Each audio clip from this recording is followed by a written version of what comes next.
ماں کی گود میں واپس آنے والی روح۔ زینب ایک بیوہ عورت تھی جس کا اکلوتا بیٹا ماہی صرف 7 سال کا تھا۔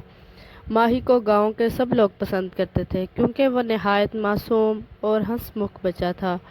ایک دن اسکول جاتے ہوئے ماہی نہر کے پل سے گر کر ڈوب جاتا ہے۔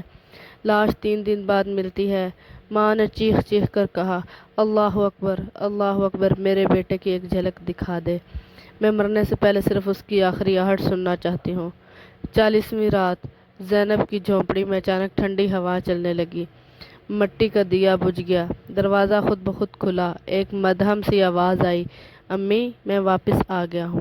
زینب ساکت ہو گئی اور وہی ماہی سامنے بیٹھا تھا، نم آنکھوں، گندے کپڑوں اور نیلے ہونٹوں کے ساتھ۔ زینب دوڑ کر اسے گلے لگانا چاہتی تھی مگر جیسے ہی ہاتھ لگایا ماہی کی لاش پگھلنے لگی لیکن پانی پانی ہو کر زمین میں جذب ہو گئی۔ زینب چیخ مار کر بے ہوش ہو گئی۔ صبح جب ہمسائے پہنچے تو زینب کے ہاتھ میں ایک گیلا کھلونا تھا جو ماہی کا پسندیدہ تھا اور اس کی ہتھیلی پر خون سے لکھا تھا، ماں کی دعا روح کو بھی واپس لا سکتی ہے مگر جسم نہیں۔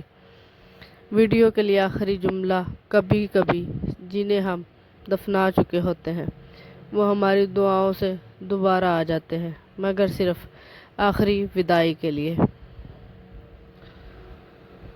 اگر ویڈیو پسند آئے تو چینل کو لائک، شیئر اور سبسکرائب ضرور کیا کریں، مہربانی ہوگی۔ اللہ حافظ۔